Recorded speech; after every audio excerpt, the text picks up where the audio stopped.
G'day everybody, it's John Seville, so you know what time it is. It's Executive Summary for Stocks Setups for the 24th of March 2015. So, on Friday we saw the open range set, options expiration, so the high of 2113.92 on the S&P and the low of 2090.32. So, whether we close above that range or below it tells us where a strong likelihood of where the market will go for the next week, possibly longer. Now today we actually closed within that range, which has been quite similar to how we've acted in the last few open range periods. So we're still in indecision, and as you can see the market is kind of channeling right now in an upward channel, which is typically something that precedes a reversal to the opposite direction. But how high this could go could be anyone's guess. If we look at an extension of the previous resistance, you can see that we're basically topping out at that level. We could have a pullback tomorrow. However, looking through the scans, there are not a ton of stocks yet setting up for those types of opportunities. So, much to my surprise, we're still seeing short setups. Now, long setups. So to have a look at some of those, we'll have a look at CHK first, which is an energy play, and we're talking about Chesapeake Energy.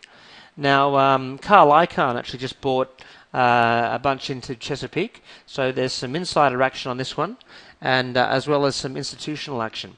So this is a big drop from its previous highs, of course, around 22 down to 14, and it's just kind of basing at the moment with a good money flow coming in without much change in price.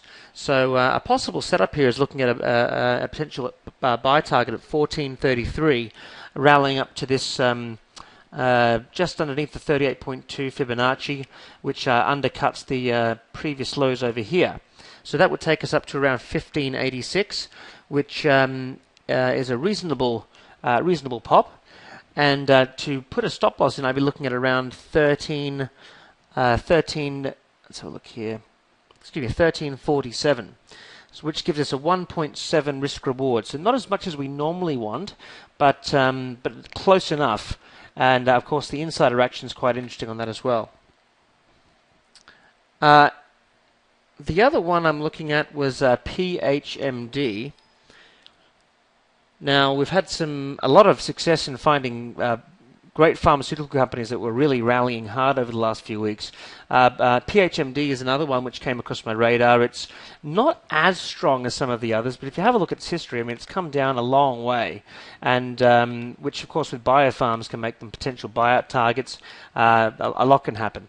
But you can see there's been a lot of volatility after a consistent move down. So obviously some short covering, probably some sharp rallies up, obviously, as you can see here. And we've been building this base for a while. And just over the last 2 days, you see we're challenging this moving average.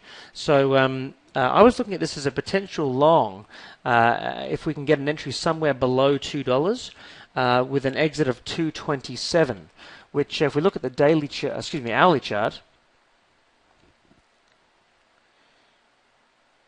okay, you'll see brings us up to basically around this level. In fact, we want to just undercut that high, so I'd be looking at 217. So 217 as a potential target, and then if we're looking at an entry, we may even want to just look a little bit lower. You can see that that's strong support here. So right around 194, 195 should give us about 22 cents of potential profit. And if we have a stop loss around 187, we'll get a decent risk reward there. Okay, now last but not least, ARWR. Now this has had a decent drop recently. And if we go to the daily chart, you'll see what I mean. We've had this decent rally up, but then hit a slam of moving averages and just pulled out of sorts.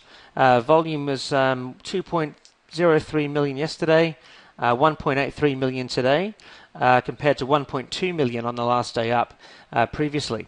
So it's kind of pulled out of, it seems to have pulled out of this uptrend that it's been following over the last little while, making it a decent potential candidate as a short. So if we go to the hourly chart, that's where I was looking for my entry target, and right around this 720 area is what I was looking at. So maybe just a little bit lower than that. You can see right around there here at 714. Would just tag this resistance zone down to a potential low of 632. And where I'd be looking at a stop loss is just above these moving averages here, which would be at 757. So for 37 cents of risk or so, we get a decent potential drop of about $1. So risk reward wise, it's half decent. So those are the three setups I'm looking for tomorrow.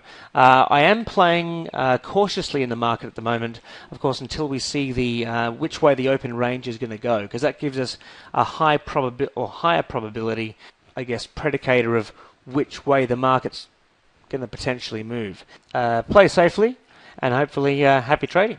Take care.